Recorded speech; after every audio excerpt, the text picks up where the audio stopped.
诸位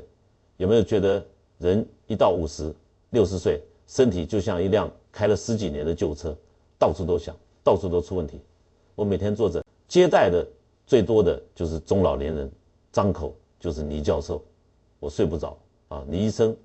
我吃一点就胀，肚子跟揣了块石头似的，天一冷，别人都好好的，就我流鼻涕、干渴，浑身不舒服。你们是不是也有这些困扰？我跟你们说，这不是你们老了不中用了，是你们的身体在给你们发求救信号。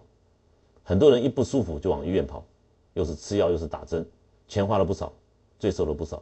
效果呢治标不治本。我今天就告诉你们一个大秘密，古人不吃西药照样能活到90岁、100岁，答案就在你们家厨房那罐蜂蜜里。听到这里，肯定有人要反驳我，倪教授，你别忽悠我们了，蜂蜜不就是糖吗？吃多了还发胖，有什么好的？还有人会说，市面上假蜂蜜那么多，我们怎么知道买的是真的？我完全理解你们的顾虑，我年轻的时候也这么想过，直到我深入研究中医古籍，结合几十年的临床经验，才发现蜂蜜这东西简直是大自然给我们中老年人的甘露，是现代科学说的黄金食品。它和我们吃的精制糖差别就像地球和月亮，一个是滋养身体的宝贝，一个是伤害身体的甜蜜杀手。在讲蜂蜜的好处之前，我先跟你们掰扯掰扯中老年人最常见的3个痛点，你们对照一下，看看自己有没有中招。第一个痛点，晚上早早躺床上，翻来覆去睡不着，好不容易睡着了，凌晨2、3点又醒，醒了就再也睡不着，就算睡够8小时，早上起来还是累，就像手机充了一晚上电，还是满格电，浑身没力气，不想动，不想说话，一天都昏昏沉沉的。你们有没有这种感觉？第二个痛点，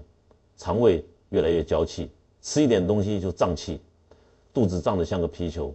顶得胸口发闷，吃多了还反酸，烧心，有时候饿了也胀，饱了也胀，就像有块石头压在胃里，连走路都觉得费劲。甚至有人说吃点油腻的、生冷的，直接就拉肚子，这就是肠胃在求救啊。第3个痛点，天一转凉，别人穿1件衣服就够了，你却要穿2、3件，还觉得冷，稍微吹点风就开始干咳、流鼻涕、喉咙发痒，甚至咳嗽。感冒一次要拖10几天才能好，而且反反复复，免疫力差的不行。我告诉你们，只要有其中一个痛点，今天这堂课你们就一定要听完，因为解决这些问题的办法不在药房的药盒里，就在你们熟悉的厨房里，就在那罐被你们忽略的蜂蜜里。中医讲究药食同源，《黄帝内经》里说，五谷为养，五果为助，五畜为益，五菜为充，气味和而服之，以补精益气。蜂蜜就是五果之中的佼佼者，古人叫它食蜜甘露。《神农本草经》里明确记载，食蜜味甘平主，心腹邪气，诸经弦咸静，安五脏诸不足，益气补中，止痛解毒。和百药久服强志轻身，不饥不老。你们看，古人早在几千年前就知道蜂蜜的好处了。久服人强志轻身，不饥不老，这就是古人长寿的秘诀之一。我研究易经几十年，知道天地万物都有阴阳平衡。蜂蜜味甘，性平，不寒不热，正好契合我们中老年人的体质。中老年人大多气血亏虚，阴阳失调，蜂蜜既能补气血，又能调和阴阳，简直是为我们量身定做的养生食材。今天我就跟你们详细讲讲蜂蜜的8大功效，每一个功效都有中医理论支撑，还有我临床中遇到的真实案例，都是你们身边能遇到的事，保证让你们听得懂用得上。最后我再教你们3个用肉眼和双手就能辨别真假蜂蜜的方法，还有一个我们家传了3代的蜂蜜养生配方，效果比普通止咳药强10倍。先在评论区告诉我，你们用过蜂蜜养生吗？没试过的，今天之后你们对蜂蜜的看法会彻底改变。用过的，你们可能只用到了蜂蜜的1/10功效。今天我就带你们解锁蜂蜜的全部养生密码。第一个功效，改善睡眠，让你站床就睡，晨起精神足。很多中老年人都被失眠困扰，我见过最严重的一位阿姨，68岁，失眠快10年了，每天晚上只能睡3个小时，吃了很多安眠药。一开始有效，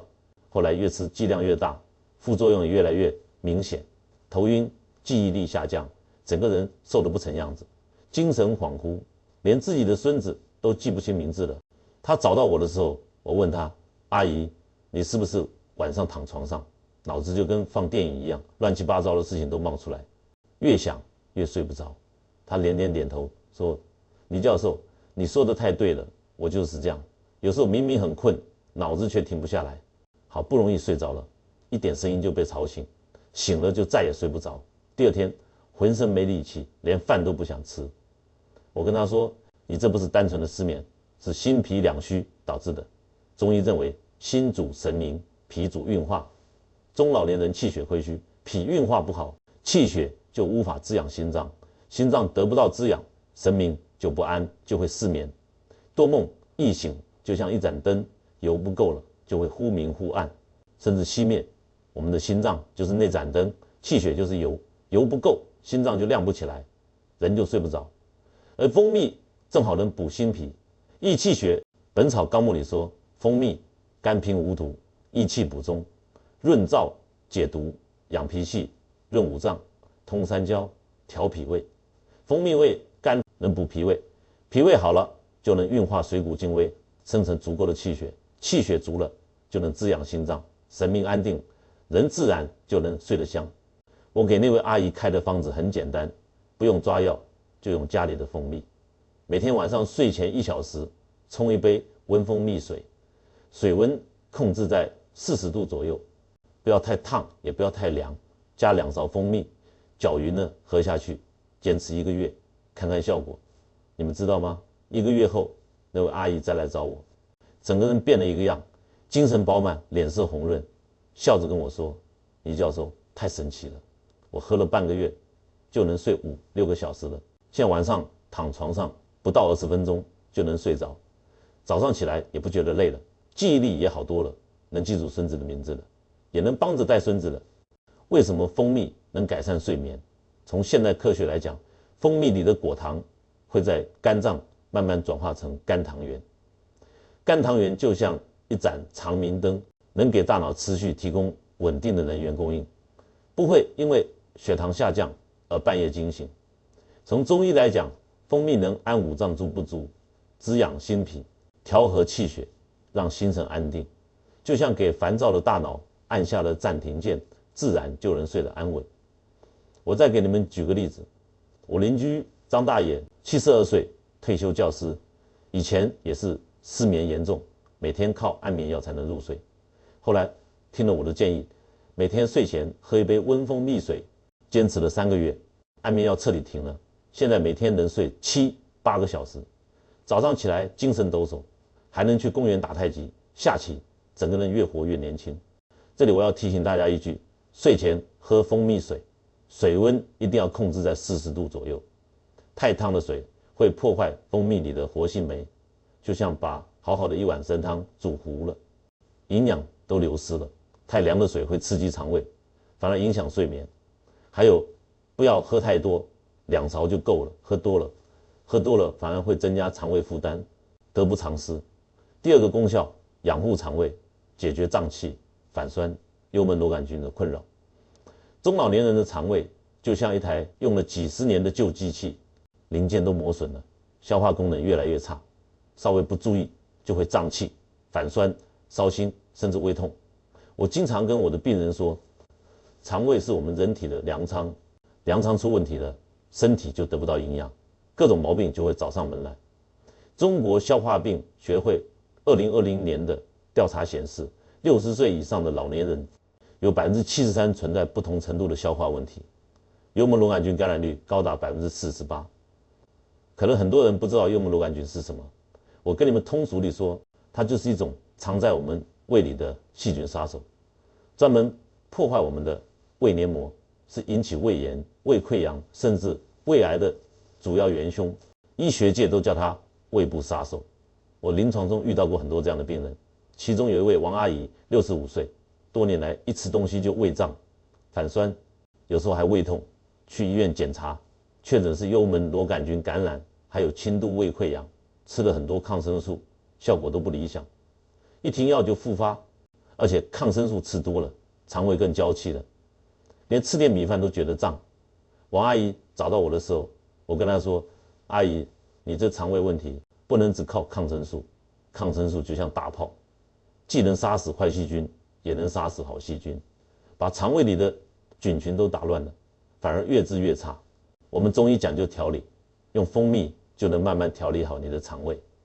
从中医来讲，脾主运化，胃主受纳。中老年人脾胃虚弱，运化失常，就会导致食积、胀气、反酸。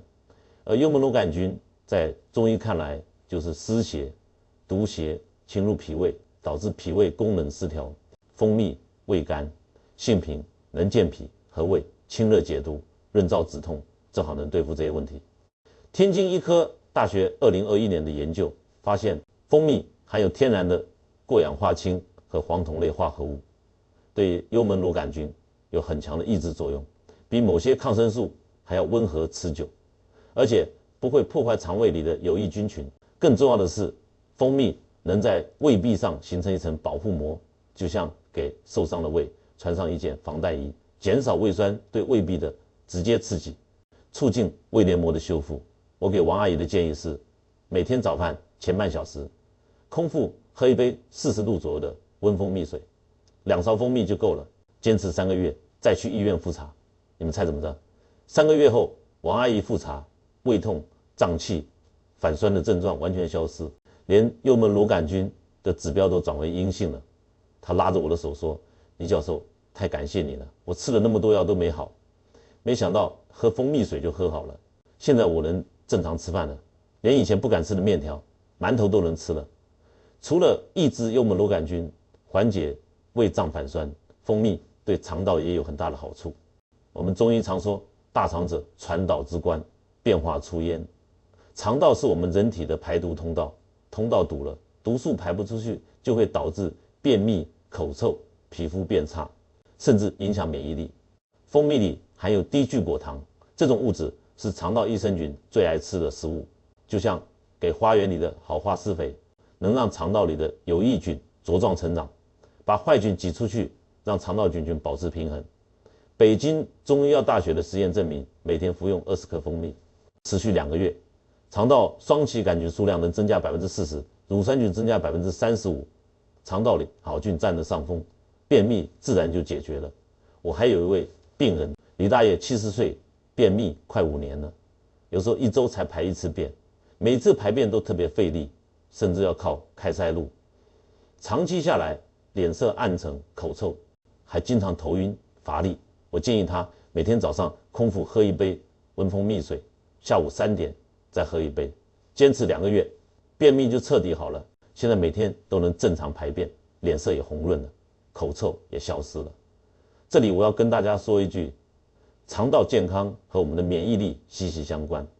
因为我们70%的免疫细胞都在肠道里，肠道里的好菌多了，免疫力自然就提升了，不容易感冒生病。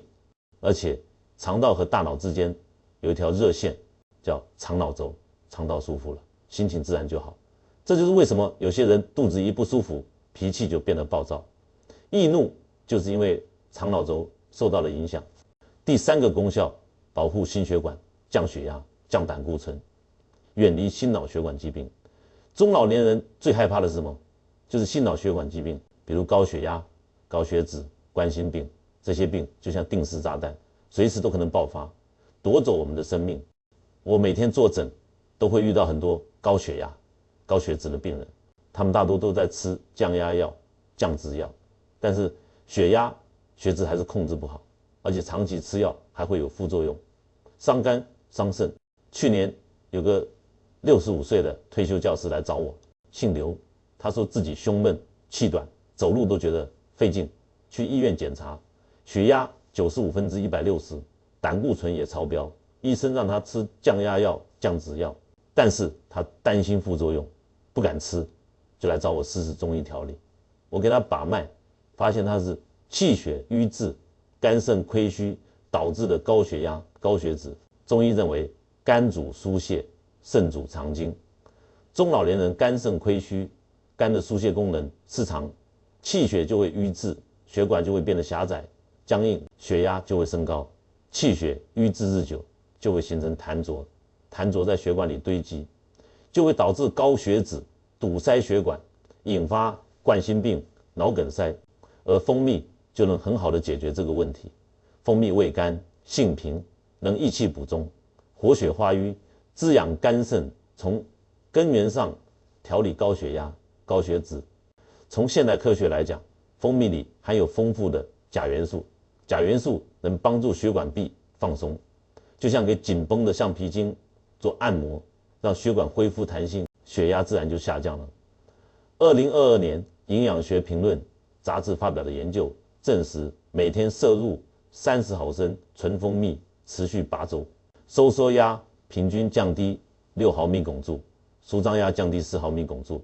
效果非常明显。而且蜂蜜里的黄酮类化物和多酚物质能阻止坏胆固醇被氧化，因为只有被氧化的坏胆固醇才会像胶水一样粘在血管壁上，形成斑块，堵塞血管。上海交通大学医学院的临床试验显示，连续食用蜂蜜12周的志愿者，胆固醇平均升高12%，坏胆固醇降低15%，血管里的垃圾少了，血管自然就通畅了，胸闷气短的症状也就消失了。我给刘老师的建议是，每天2次蜂蜜水，早晨空腹1次，下午3点1次，每次2勺蜂蜜，用40度左右的温水冲泡，坚持3个月再去医院复查。同时我让他少吃油腻、辛辣、高盐的食物，多吃蔬菜、水果，适当运动。3个月后，刘老师再来找我，整个人精神多了，胸闷、气短的症状完全消失了，走路也不费劲了。去医院复查，血压从95分至160降到了85分至145，坏胆固醇指标下降了18%，医生都觉得不可思议，说他的血管状态比同龄的老年人好太多了。这里我要特别提醒大家一句，如果你正在服用华法林、阿司匹林这类抗凝药，开始用蜂蜜前，最好先咨询医生，因为蜂蜜也有轻微的抗凝作用，避免药效叠加出现出血的情况。这一点一定要记住，不要大意。还有很多人觉得蜂蜜甜腻腻的，吃了会升高血压、血脂，这个想法大错特错。我跟你们说，蜂蜜和精制糖完全不一样，精制糖是单糖，进入体内后血糖会瞬间飙升，然后急速下降，这种剧烈波动对血管伤害很大。而蜂蜜里的糖是双糖，还有多种活性物质，能缓慢释放能量，不会导致血糖剧烈波动，反而能调节血糖、血脂，保护心血管。第4个功效，科学食用蜂蜜，糖尿病患者也能吃。听到这里，很多糖尿病朋友可能会摇头说，倪教授，你这不是害我们吗？蜂蜜那么甜，我们吃了血糖肯定会升高。我完全理解你们的顾虑，因为很多人都把蜂蜜和白糖混为一谈，这是一个大误区。今天我就给你们彻底讲清楚，糖尿病患者到底能不能吃蜂蜜。首先我要明确告诉你们，糖尿病患者可以吃蜂蜜，但必须是纯天然成熟蜜，市面上那些勾兑的假蜂蜜绝对不能吃，而且食用的量和方法一定要严格控制，不能随便吃。去年有个62岁的老病人李大爷，2型糖尿病8年了，空腹血糖一直在8.5左右徘徊，吃了很多降糖药，血糖还是控制不好，而且经常觉得口干、乏力、头晕，整个人瘦得不成样子。他找到我的时候，我跟他说，大爷，你这血糖控制不好，不是因为你吃的糖多，是因为你没有找对方法。你可以试试吃蜂蜜，反而能帮助你控制血糖。李大爷当时就懵了，说，倪教授，你别开玩笑了，我糖尿病那么多年，医生一直让我少吃糖，蜂蜜那么甜，我吃了血糖肯定会爆表。我跟他说，你放心，我不会害你，蜂蜜和白糖不一样，白糖进入体内就像坐过山车，血糖瞬间冲到顶峰，然后急速下降，这种剧烈波动对胰岛细胞伤害很大。但蜂蜜完全不同，蜂蜜里还有一种叫多肽 P 的活性物质，英国威廉姆斯博士研究发现，这种物质的作用机制和胰岛素非常相似，能帮助细胞更好的吸收利用葡萄糖，调节血糖。从中医来讲，糖尿病在中医里叫消渴症，主要是因为阴虚燥热、脾肾两虚导致的。《黄帝内经》里说，消渴者多食而饥，多饮而渴，多尿而瘦。蜂蜜味甘，性平，能滋阴润燥，健脾补肾，正好能调理消渴症的根本。而且蜂蜜还富含葡萄糖氧化酶和过氧化氢酶，能促进糖分有序代谢，避免血糖剧烈波动。北京医院糖尿病研究小组筛选了50种具有降血糖作用的中药和食材，蜂蜜赫然在列，效果排在前11位。这说明蜂蜜对糖尿病患者是有好处的，关键在于怎么吃。我给李大爷的建议是，每天最多不超过30克蜂蜜，大约2汤匙，分3次服用，最好不要空腹单独吃，可以配合无糖酸奶或者一把坚果，利用蛋白质和膳食纤维，减缓糖分的吸收速度。服用时间建议在餐前1小时或者餐后2小时，避开血糖高峰期，而且必须吃纯天然成熟蜜，绝对不能吃假蜂蜜。同时，我让他密切监测血糖变化，一旦血糖升高，就暂停食用，及时咨询医生。你们猜怎么着？3个月后，李大爷再来找我，空腹血糖降到了7.2，糖化血红蛋白一降到了6.9，口干、乏力、头晕的症状也消失了，整个人也胖了一点，精神状态好了很多。他拉着我的手说：“倪教授，太感谢你了，我从来没想过糖尿病还能吃蜂蜜，而且还能帮助降血糖。”这里我要再次强调，糖尿病患者吃蜂蜜有3个严格要求：第一，必须是纯天然成熟蜜，假蜂蜜都是用白糖、果葡糖浆勾兑的，吃了只会升高血糖，对身体有害无益。第二，每天用量不能超过30克，分3次服用，不能一次性吃太多。第三，食用前一定要先咨询主治医生，密切监测血糖变化，根据血糖情况调整食用量，千万不能盲目吃。还有很多糖尿病患者担心蜂蜜吃多了会发胖，其实不用担心，蜂蜜里的糖分是天然的，而且能促进新陈代谢，只要控制好量，不仅不会发胖，还能帮助调节体重。我见过很多糖尿病患者按照我的方法吃蜂蜜，不仅血糖控制好了，体重也慢慢恢复到了正常水平。第5个功效，延缓衰老，让你越活越年轻，皮肤红润有光泽。很多中老年人都害怕衰老，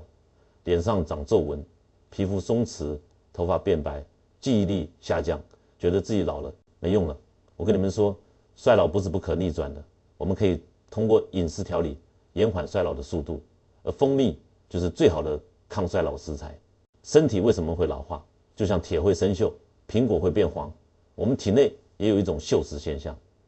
罪魁祸首就是自由基，自由基就像一群调皮的孩子，到处攻击健康细胞，造成 DNA 损伤，蛋白质变性，最终导致皮肤松弛，器官功能下降，记忆力减退，甚至引发各种疾病。中科院生物物理研究所的团队发现，人体衰老速度与体内自由基浓度成正比，自由基越多，老化越快，反之，自由基越少，老化越慢。而蜂蜜简直就是天然的抗氧化宝库，含有30多种黄酮类化合物，15种酚酸类物质，还有维生素 C 和 E 这些物质，就像体内的清洁工，专门清除那些到处捣乱的自由基，减少细胞损伤，延缓衰老。从中医来讲，肾主藏精，精能生水，水能养脑、养骨、养皮肤。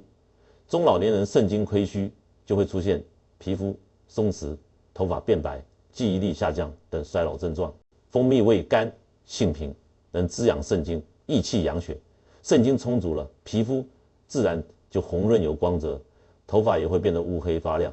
记忆力也会提升。《神农本草经》里说，蜂蜜久服强志轻身，不饥不老。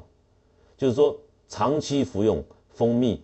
能增强记忆力，减轻体重，延缓衰老，让人不容易饥饿，不容易衰老。伊朗的黑兰大学做过一个实验，让60名中老年志愿者每天服用25克纯蜂蜜，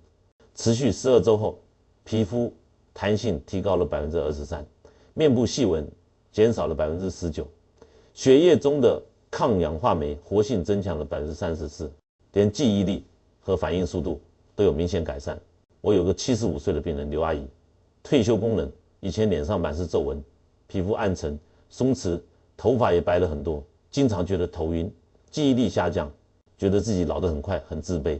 我建议她每天喝2杯温蜂蜜水，早上空腹1杯，晚上睡前1杯，坚持2年多。现在她的皮肤红润有光泽，皱纹少了很多，头发也变黑了一些，记忆力也明显提升，精神头比很多60岁的人还好。邻居都说她越活越年轻，看不出已经75岁了。除了内服，蜂蜜还能外用，帮助改善皮肤状态。很多中老年人脸上会长老年斑，老年斑就是自由基损伤皮肤细胞，导致黑色素堆积形成的。蜂蜜里的熊果苷和维生素 C 能抑制酪氨酸酶的活性，这个酶正是黑色素产生的关键环节，能减少黑色素堆积，淡化老年斑，提亮肤色。我有个70岁的女病人，脸上本来满是老年斑，颜色很深，试过很多护肤品都没有效果。后来我建议她用蜂蜜做面膜，坚持半年后，斑点淡化了60%，皮肤也变得细腻红润，连化妆品专柜的小姑娘都羡慕不已。做法很简单，取纯蜂蜜1勺，加入3倍的纯净水稀释，均匀涂抹在脸部，轻轻按摩3分钟，让蜂蜜充分吸收，然后静置15分钟，最后用温水洗净，每周做2减3次，坚持1个月就能看到明显效果。而且蜂蜜是天然的，没有任何副作用，比那些含有化学成分的护肤品安全多了。这里我要提醒大家，外用蜂蜜的时候一定要用纯蜂蜜，假蜂蜜里还有化学成分，会刺激皮肤，导致皮肤过敏红肿。而且稀释的时候一定要用纯净水，不要用自来水，自来水里的杂质会影响效果，还可能刺激皮肤。第6个功效，抗炎杀菌，缓解慢性炎症，增强免疫力。很多中老年人身体里都有慢性炎症，比如慢性咽炎、慢性支气管炎、关节炎，这些炎症就像体内的小火苗，时间长了会烧坏各个器官，导致各种疾病。而且慢性炎症还是衰老的另一大推手，会加速身体老化，让你老得更快。复旦大学附属华山医院的研究显示，每天摄入20毫升蜂蜜的老年人，体内炎症因子 IU6 降低了28%， 硒反应蛋白下降了21%，心血管疾病风险降低，关节炎症状也减轻了。这说明蜂蜜有很强的抗炎作用，能帮助我们清除体内的慢性炎症，保护身体器官。从中医来讲，炎症就是热毒、湿邪侵入体内，导致气血瘀滞、经络不通引起的。蜂蜜味甘，性平，能清热解毒，活血化瘀，疏通经络，正好能清除体内的热毒和湿邪，缓解慢性炎症。我有个病人张阿姨，68岁，患有慢性咽炎很多年了，经常觉得喉咙干痒，有异物感，说话多了就会喉咙痛，声音嘶哑，各种润喉糖和药物都试过，效果都不理想。后来我给他推荐了我们家传的蜂蜜生姜茶配方，坚持喝了2个月，慢性咽炎就好了，声音也比以前更洪亮了，说话再多也不觉得喉咙痛了。除了慢性咽炎，蜂蜜对慢性支气管炎也有很好的缓解作用。我见过很多中老年人，一到秋冬季节就会咳嗽、咳痰反复发作，严重的时候晚上都睡不好觉。用蜂蜜生姜茶调理就能很好的缓解咳嗽、咳痰的症状，效果比普通止咳药还好。而且蜂蜜的免疫调节功能也非常令人惊叹。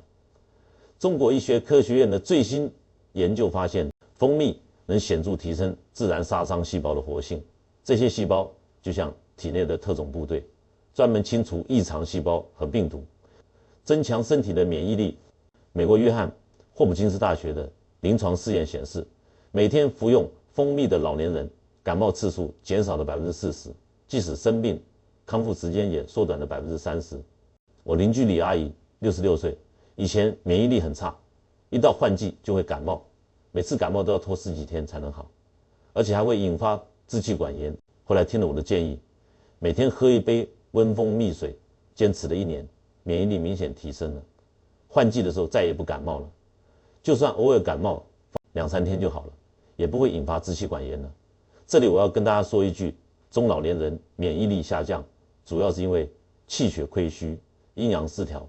蜂蜜能补气血、调阴阳，增强免疫力，让我们少生病，不生病，就算生病了也能快速康复。第7个功效，辅助防癌，为细胞提供保护，降低癌症风险。很多中老年人都害怕癌症，觉得癌症是不治之症，其实癌症并不可怕，只要我们做好预防，就能降低癌症的发生率。而蜂蜜就能帮助我们辅助防癌，为细胞提供一层额外的保护。进入21世纪以来，医学界对蜂蜜的研究掀起了新高潮，特别是在细胞保护方面。浙江大学医学院的陈教授在《自然医学杂志》上发表了一篇轰动性论文。他们用3年时间追踪800名中老年志愿者，发现长期食用蜂蜜的人群，某些恶性肿瘤的发生率明显降低。为什么？蜂蜜能辅助防癌，因为蜂蜜中的酚基素和山萘酚这2种黄酮类化合物能识别异常分裂的细胞，并及时踩刹车，阻止其失控生长。而且蜂蜜中的抗氧化物质能清除体内的自由基，减少细胞损伤，降低癌症的发生率。德国慕尼黑大学的实验室研究证实，蜂蜜提取物能激活细胞内的 P53 蛋白，这种蛋白专门负责监控 DNA 是否受损，一旦发现问题，立即启动修复程序，避免细胞发生癌变。从中医来讲，癌症在中医里叫正气积聚，主要是因为气血瘀滞、痰湿淤结导致的。蜂蜜味甘，性平，能益气养血、活血化瘀、化痰祛湿，从根源上调理身体，减少正畸积聚的形成，降低癌症的发生率。我要强调一点，蜂蜜绝不是抗癌药物，它只是一种养生食材，不能替代药物治疗癌症。如果已经确诊癌症，一定要及时去医院治疗，配合医生的方案，同时可以适量食用蜂蜜，辅助调理身体，提高身体的抵抗力，帮助身体恢复。我有个病人王大爷，78岁，以前患有胃溃疡，长期不愈，医生说有癌变的风险，他非常害怕，找到我，希望我能帮他调理。我建议他每天喝2杯温蜂蜜水，同时配合中药调理，坚持了2年，胃溃疡彻底好了。复查的时候，医生说他的胃黏膜恢复得很好，没有任何癌变的迹象。王大爷心里的石头也落了地。所以说，中老年人每天适量食用蜂蜜，不仅能调理身体，缓解各种不适，还能辅助防癌，为身体提供保护，让我们远离癌症的困扰。第8个功效，调节情绪，缓解焦虑、抑郁，让心情更舒畅。很多中老年人退休后没事干，容易胡思乱想，出现焦虑、抑郁的情绪，觉得自己没用了，给子女添麻烦了，每天都闷闷不乐，甚至不想说话，不想出门。我跟你们说，这种情绪不仅会影响心情，还会影响身体健康。长期焦虑、抑郁会导致气血瘀滞、免疫力下降，引发各种疾病。北京大学精神卫生研究所的调查发现，经常食用蜂蜜的中老年人，抑郁和焦虑的发生率比普通人群低35%。这是因为蜂蜜能促进大脑分泌血清素，这种物质被称为快乐分子，能调节情绪，让人感到平静和愉悦，缓解焦虑、抑郁的情绪。从中医来讲，肝主疏泄，情绪不畅就会导致肝气郁结，肝气郁结日久，就会影响气血运行，引发各种疾病。蜂蜜味甘，性平，能疏肝理气、益气养血，缓解肝气郁结，让情绪变得舒畅。我有个病人陈阿姨，62岁，退休后一直在家带孙子，每天都很劳累，而且觉得自己给子女添麻烦了，慢慢就变得焦虑，抑郁，每天都闷闷不乐，不想说话，甚至出现了失眠、食欲不振的症状。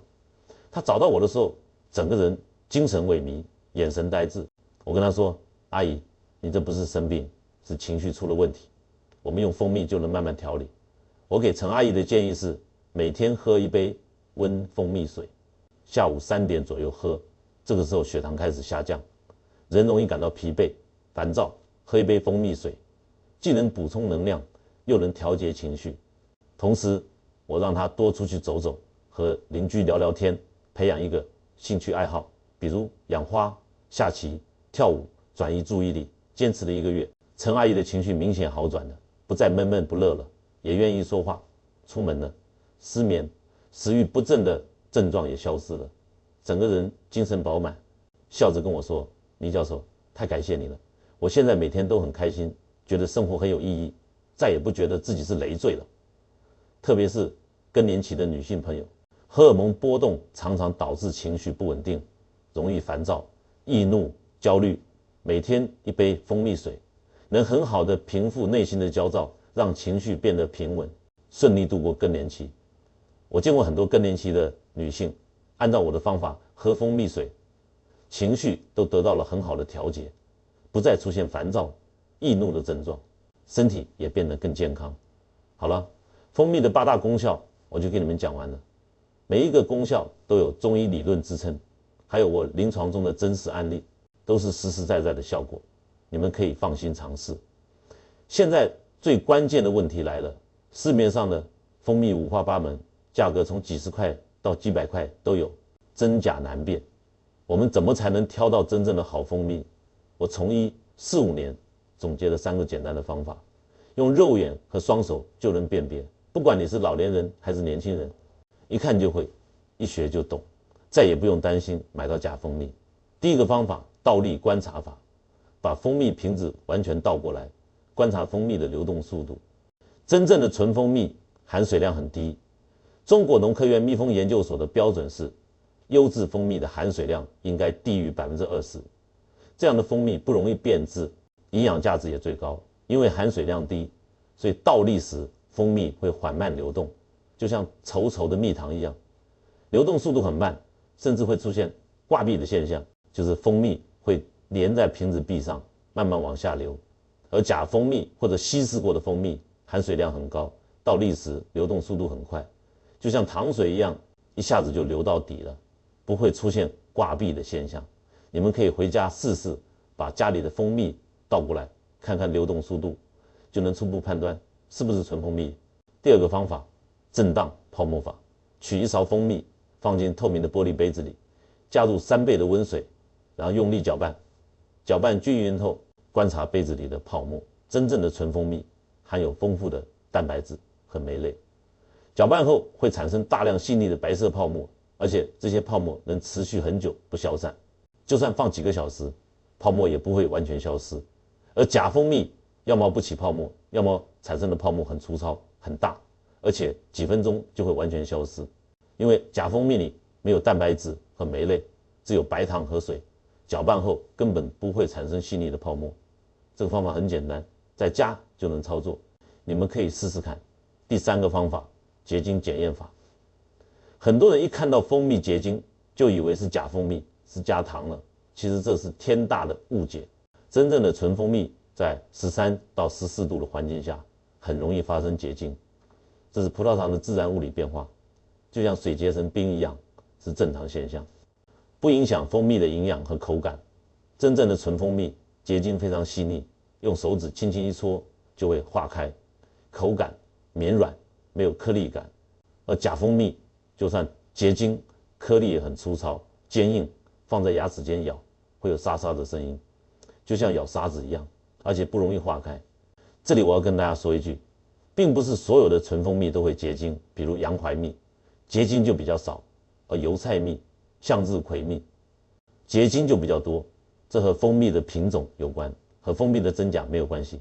所以不要以为蜂蜜结晶就是假的，反而不结晶的蜂蜜有可能是假的。除了这3个方法，购买蜂蜜的时候还要注意包装标示，正规的蜂蜜产品成分表必须标注100%纯蜂蜜，如果写着蜂蜜制品、蜂蜜口味、调味蜂蜜，那肯定不是纯蜂蜜，里面都是加了白糖、果葡糖浆等添加剂的，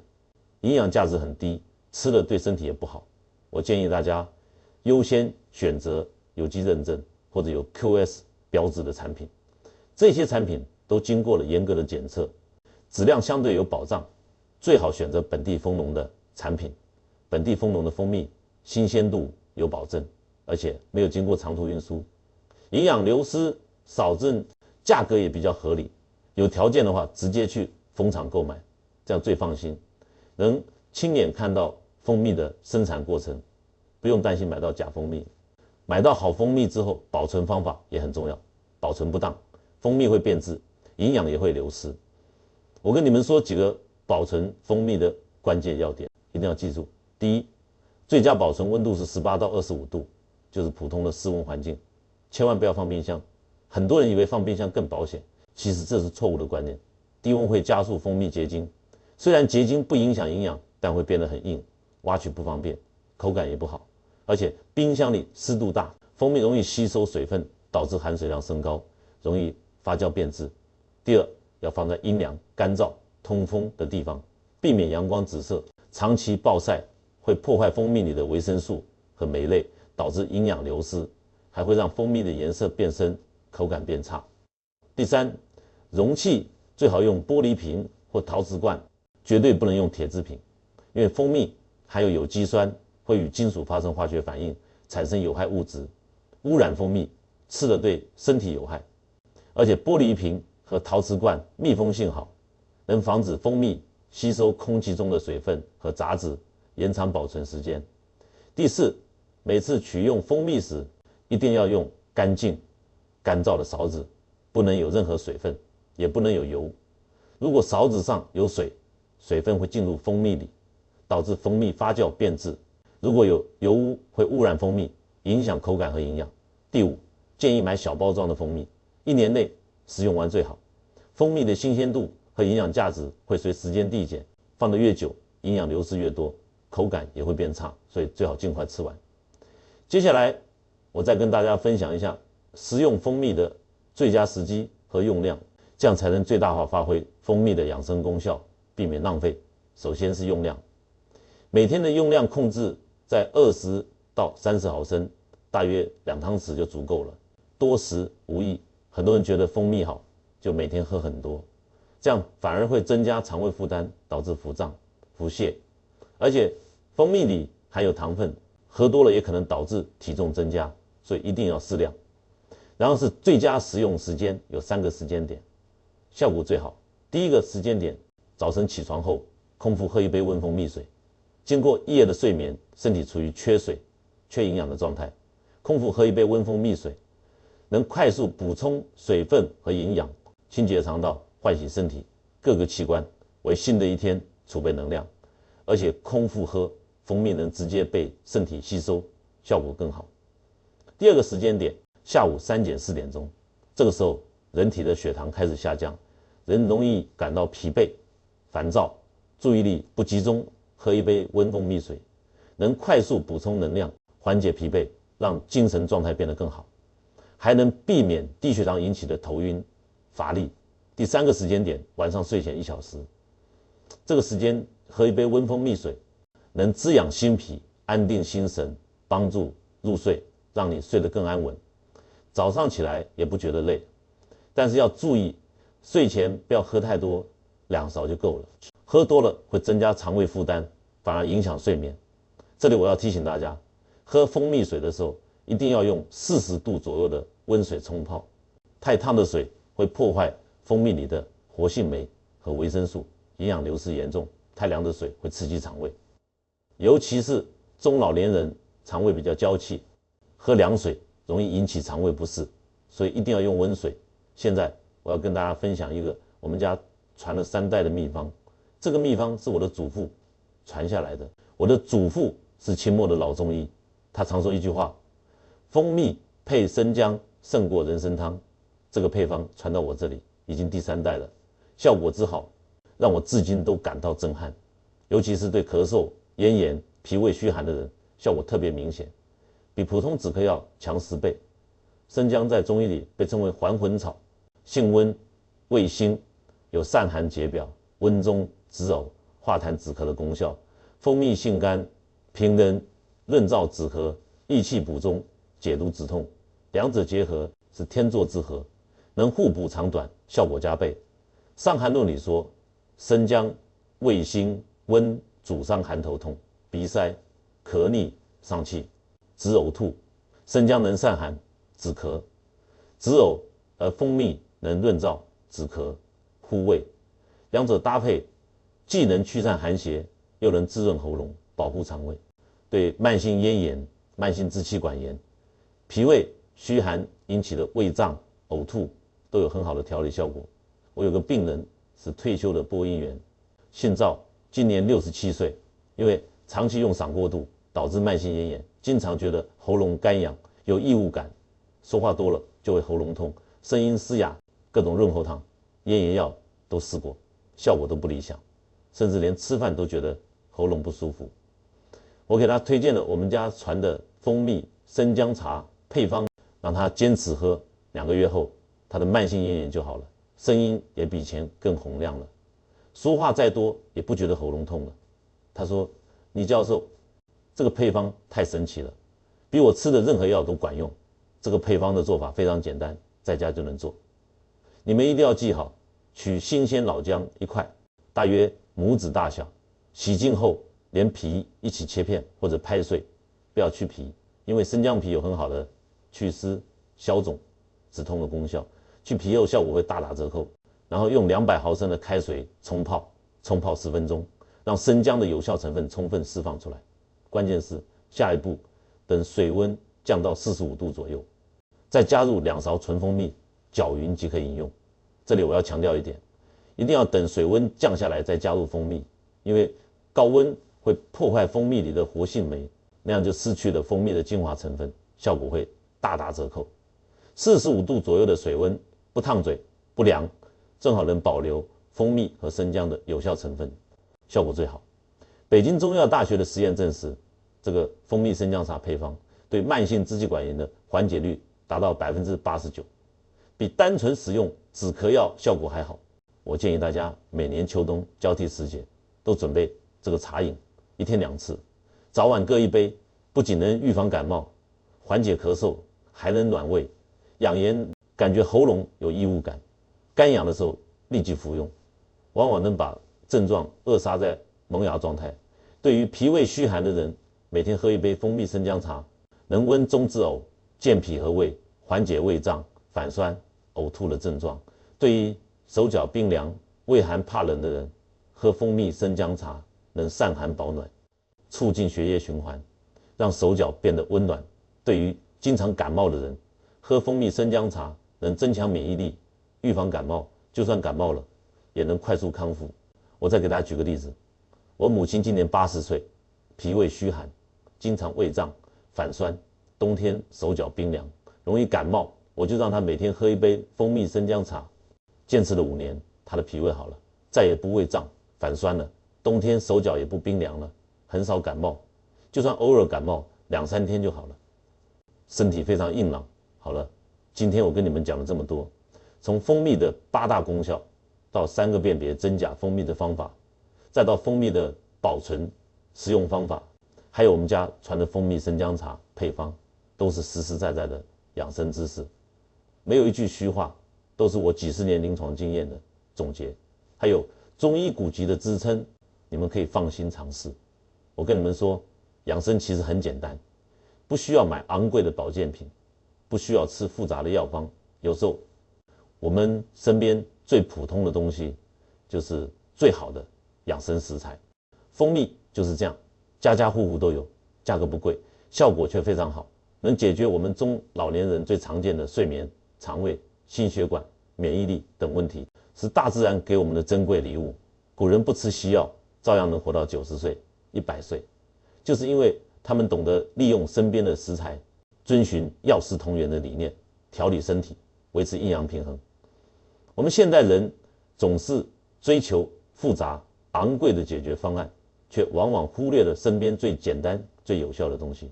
这是非常可惜的。我希望大家从今天开始重视蜂蜜的养生功效，按照我教你们的方法，挑选真蜂蜜，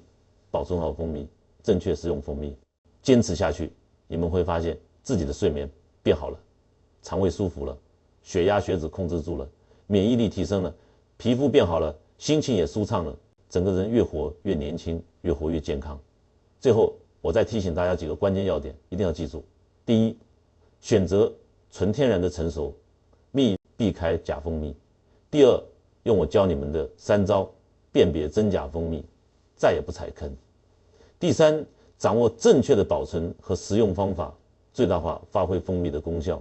第四，坚持适量原则，每天20到30毫升，多食无益。第五，配合健康的生活方式，少吃油腻、辛辣、高盐的食物，多吃蔬菜、水果，适当运动，保持良好的心态，这样才能真正达到养生的效果。你们现在是什么时间刷到这个视频的？在评论区跟我说是几点？你们在哪个城市看？让我知道我不孤单，好不好？如果今天的内容对你有帮助，也欢迎转发给身边需要的朋友，让更多的中老年人受益于这份天然的呵护，远离疾病的困扰，健康长寿。如果这个视频对你有帮助，记得点赞转发，也别忘了订阅我们的频道。谢谢大家，我们下期见。